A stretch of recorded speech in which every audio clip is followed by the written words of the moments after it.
Hi, today we're going to talk about part 2 of the key issues associated with a Series A term sheet for an emerging technology company. We are using, as before, the NVCA term sheet as a reference. And as a reminder, the term sheet is generally written from an investor perspective, so the terms generally are more investor friendly. The first set of provisions that we're going to tackle today are the anti-dilution provisions.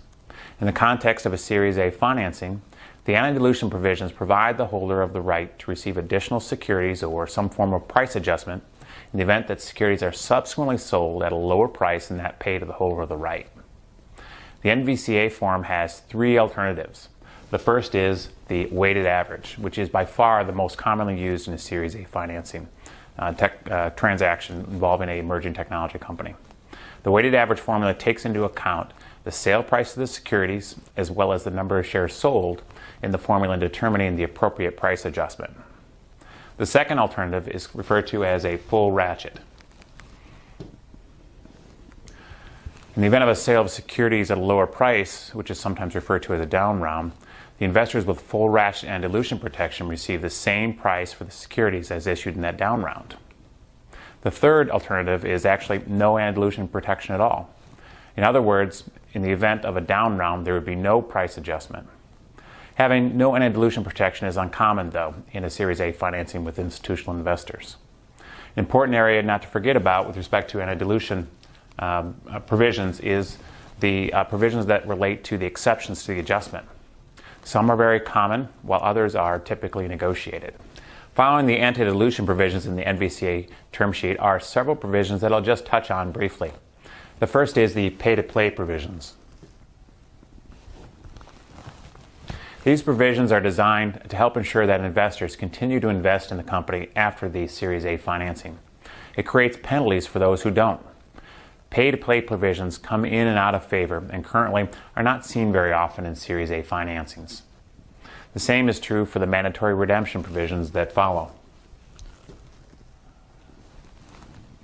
Redemption provisions are rarely invoked. Even so, our experience has been that one sees the redemption provisions more often from investors the further east in the U.S. that the investors are located. Moving on to the counsel and expenses provisions. It is customary for the company to pay the attorney's fees of the lead investor.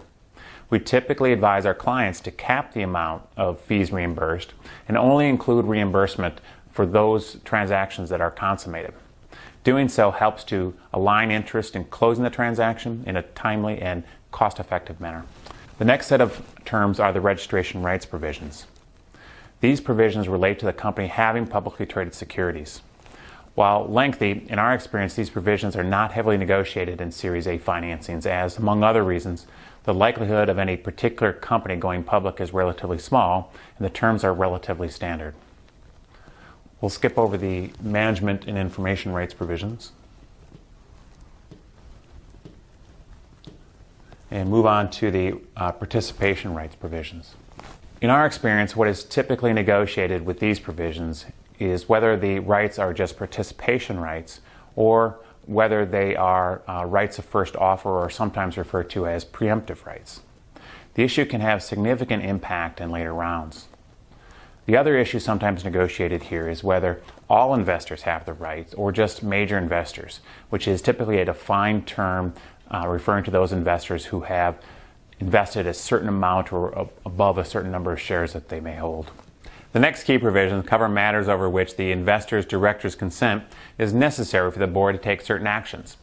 In other words, these provisions cover the veto rights of the investor's directors.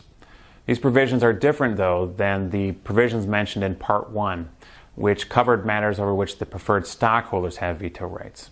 These provisions at this part have or are applicable to those veto rights of the investor's directors. For a variety of reasons, we typically recommend to our clients that as it relates to the veto rights of the directors, to substantially reduce or eliminate these provisions altogether. Following the matters over which the director's consent is required are the provisions related to drag-along.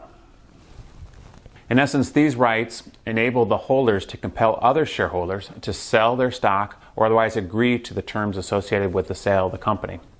Our experience is that the terms most frequently negotiated here are who has the rights and the particular conditions for which the rights may be exercised. The final key provision that we'll be discussing is the no-shop confidentiality provisions. In most contexts, a lead investor does not want the company to share the terms associated with the term sheet in an effort to garner a better offer from another lead investor. To avoid this situation, lead investors sometimes ask the company not to share the terms or solicit additional offers for a certain period of time to enable a lead investor to complete diligence and to negotiate the binding agreements. In situations where a no-shop is warranted, we typically tell our clients to limit the duration as best they can in an effort to have a very quick diligence process, as well as shorten the time period between the signing of the term sheet and the consummation of the underlying transactions associated with the Series A financing. The last matter I'm going to touch on is not a specific term of the term sheet, but rather something we typically suggest to clients to keep in mind while negotiating terms, and that is, keep an eye on the big picture. Negotiating deals often involves a myriad of issues that cover the typical big issues of economics and control of the company. It's easy to get caught up in the details. That's what lawyers focus in on. We find that clients who are able to focus on the big issues are usually able to get deals done quicker and have better relations with investors after the closing. So what are the takeaways from this part 2 of the key terms of a Series A term sheet for an emerging technology company? 1, with anti-dilution provisions, the 3 most common alternatives are A, weighted average, which is by far the most often used, B, full ratchet, and C, no anti-dilution provisions at all. 2, there are several provisions in the NVCA term sheet that are typically not heavily negotiated or only included in certain contexts. Those include pay-to-play provisions, investor counsel fees, registration rights, participation rights, drag-along rights, and no-shop provisions. And 3, keep an eye on the big picture. I hope you found this overview helpful. If you have any comments, let us know. Thanks.